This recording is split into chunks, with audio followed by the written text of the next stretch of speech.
Let's get some analysis now from a man who's observed the evolution of radicalism internationally for the many years now. That's Dr. Saul Zadka. Welcome here again to the world. What did you make of the President's speech then? I mean, there was a scenario there, well, over the past 2 days, he's been talking in terms of things that will take, as far as I would gauge, many decades to bring into being. Well, Obama does not offer any immediate remedy. What are we going to do with ISIS? What are we going to do with Al-Qaeda? Because this is now. Exactly, this is now. And he was talking about long-term solution. In fact, he was mentioning some kind of solutions like free elections, democracy, human rights. Jobs. But we have been through all this since the eruption of the so-called Arab Spring 4 years ago. And elections, unfortunately, produce chaos, civil war, and fundamentalism, at least in such countries such as Yemen, Libya, and Syria. He did not like the fact that the Muslim Brotherhoods in Egypt were ousted by the current regime.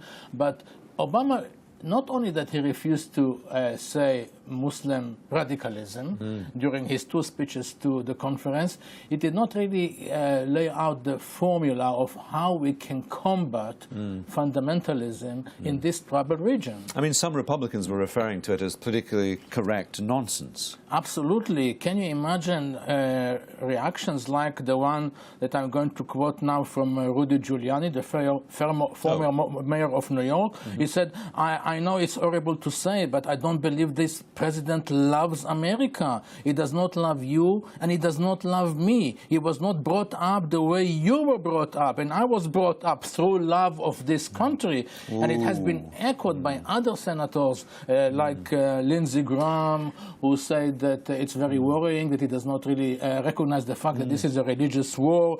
He also was criticized by one of the senators in Texas, who said that Obama could not even utter the word Muslim radical terrorism, and this is very dangerous. Look at the front page of the New York Post.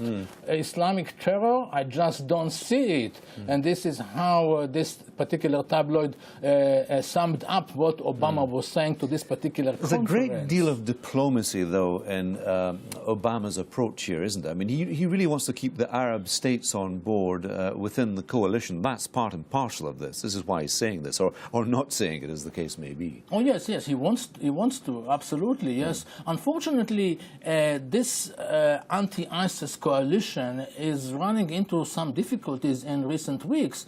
The aerial bombing led by America has come to some kind of exhaustion.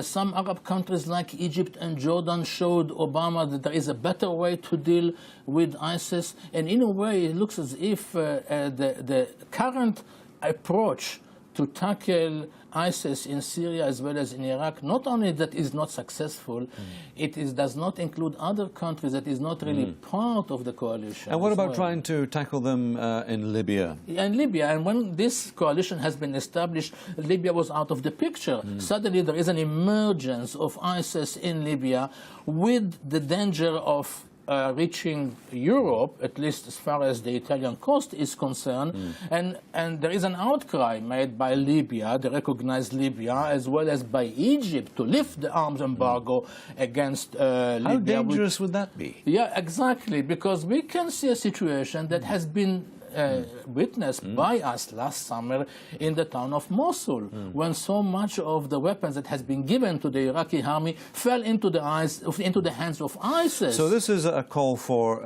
the lifting of the embargo to give weapons to the UN-recognized government, but there's another competing government, as it were, civil war. There are 2 governments in Libya. In fact, there are 2 parliaments in Libya, which effectively means there is no government at all. Where could those weapons in Libya? end up? That's right. There are too many militias. The Libyan territory is divided not only between 2 factions, but also for more. The town of Benghazi is under the control of 6 different factions, including the government and other militias. So we are talking about the possibility that, well, we are not going to see UN peacekeeping forces on Libyan territory, but what the Egyptians are pushing the United Nations to do is to lift the embargo, which was in place since Gaddafi was overthrown, with the aim of assisting the a recognized government to fight the militias as well as ISIS. In the realms of total speculation tonight, I mean, if you were living on